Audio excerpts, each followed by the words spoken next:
ये खबर पारुल यूनिवर्सिटी द्वारा प्रस्तुत की गई है। अमेरिका जितना भी दबाव डाले, भारत रूस से सस्ता तेल खरीदने से पीछे नहीं हट रहा है। मई महीने में भारत ने रूस से बड़ी मात्रा में कच्चा तेल खरीदा। CREA नाम के यूरोपीय थिंक टैंक की रिपोर्ट कहती है कि भारत अब चीन के बाद दुनिया का दूसरा सबसे बड़ा रूसी तेल खरीदार बन गया है। अमेरिका और ट्रंप के दबाव को दरकिनार करते हुए हमने रूस से अरबों यूरो का तेल खरीदा है। आज इस वीडियो में मैं आपको पूरी कहानी डिटेल में बताने वाला हूँ कि ये डील कितनी बड़ी है, भारत को इस डील से क्या फ़ायदा होने वाला है और क्या अमेरिका नाराज हो सकता है। तो जुड़े रहिएगा वीडियो के अंत तक। भारत ने बढ़ाई रूस से तेल की खरीदारी।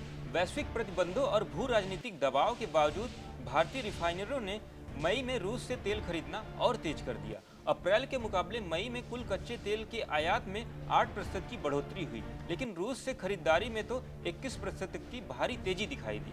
गुजरात के जामनगर और वाडीनार जैसे बड़े रिफाइनरी हब ने सबसे ज़्यादा तेल लिया।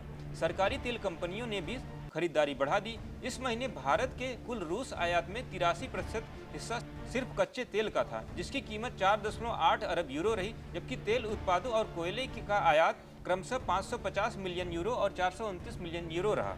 CREA रिपोर्ट में चौंकाने वाले आंकड़े। CREA की रिपोर्ट के मुताबिक मई 2026 में भारत ने रूस से करीब 5.8 अरब यूरो यानी लगभग 6.7 अरब डॉलर रुपए का जीवाश्म ईंधन खरीदा।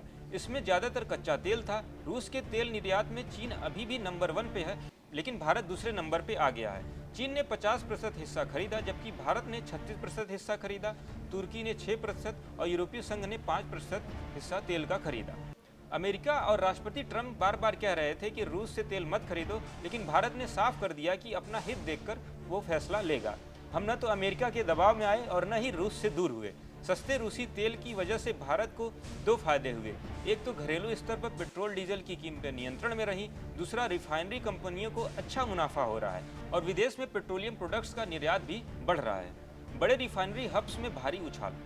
गुजरात की वाडीनार रिफाइनरी में रूसी तेल की अनलोडिंग अप्रैल में 36% बढ़ गई। जामनगर रिफाइनिंग कॉम्प्लेक्स में 14% बढ़ोतरी हुई। पूर्वी तट पर पारादीप रिफाइनरी ने 2 साल में सबसे ज्यादा रूसी तेल खरीदा। न्यू मैंगलोर में 13% और विशाखापट्टनम में 42% की बढ़ोतरी दर्ज की गई। यानी पूरे देश में रूसी तेल की मांग लगातार बढ़ रही है। इस व्यापार से रूस के साथ साथ भारत को भी फायदा हो रहा है। रूस पर पश्चिमी देशों के प्रतिबंध लगे हुए हैं, इसलिए वो सस्ते दामों पर तेल बेच रहा है। भारत इस सस्ते तेल को खरीद कर रिफाइन करता है और फिर तैयार उत्पाद को यूरोप, अमेरिका और दूसरे देशों में निर्यात करता है। CREA के अनुसार भारत, तुर्की और अन्य देशों की रिफाइनरों ने रूसी तेल से बने उत्पाद 600 मिलियन यूरो की यूरोपीय संघ, अमेरिका और ऑस्ट्रेलिया को भेजे। यानी रूस का तेल पूरी दुनिया में घूम रहा है। इस तेल के मामले में चीन और भारत रूस के टॉप 2 खरीदार बने हुए हैं। मई 2026 में चीन दुनिया भर में रूसी जीवाश्म ईंधन का सबसे बड़ा खरीदार बना रहा, जिसमें रूस की शीर्ष 5 आयातक देशों में होने वाली कुल कमाई में अकेले 38% यानी 7 बिलियन यूरो का योगदान दिया। चीन की इस कुल खरीद से सबसे ज़्यादा हिस्सेदारी कच्चे तेल की थी, जो लगभग 69% यानी 4.8 बिलियन यूरो रही। इसके बाद चीन ने 618 मिलियन यूरो की पाइपलाइन गैस, 525 मिलियन यूरो का कोयला और 510 मिलियन यूरो की LNG खरीदी, जबकि बाकी बचा हुआ 479 मिलियन यूरो का आयात अन्य पेट्रोलियम उत्पाद था। भारत की एनर्जी सिक्योरिटी की मजबूती।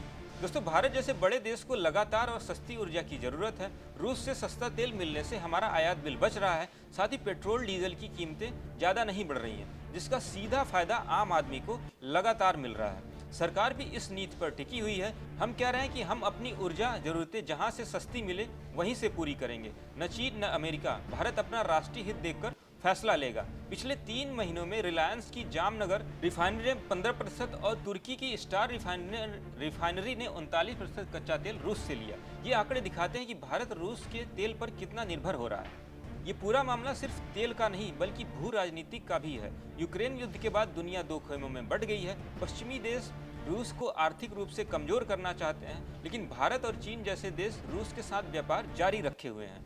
भारत ने साफ संदेश दिया है कि हम किसी के दबाव में नहीं आएंगे, हम अपनी ज़रूरत के हिसाब से तेल खरीदेंगे। अभी तो भारत अमेरिका के दबाव को आसानी से झेल रहा है, लेकिन भविष्य में क्या होगा ये देखना अभी बाकी है। अगर अमेरिका ज़्यादा सख्ती करता है तो भारत को दूसरी तरफ से तेल खरीदने के विकल्प और ज़्यादा तलाशने पड़ सकते हैं। फिलहाल तो स्थिति भारत के पक्ष में है। सस्ता तेल मिल रहा है, अर्थव्यवस्था को फायदा हो रहा है और रूस भी भारत जैसे बड़े खरीदार के कारण मजबूत हो रहा है। दोस्तों, CREA रिपोर्ट साफ बता रही है कि भारत रूस से तेल खरीदने में पीछे नहीं हट रहा है। हम चीन के बाद दूसरे नंबर पर पहुंच गए हैं। अमेरिका का दबाव बेअसर साबित हो रहा है। ये फैसला भारत की ऊर्जा सुरक्षा और आर्थिक हित दोनों के लिए अच्छा है, लेकिन अंतर्राष्ट्रीय स्तर पर इसका क्या असर होगा, ये आने वाले समय में पता चलेगा।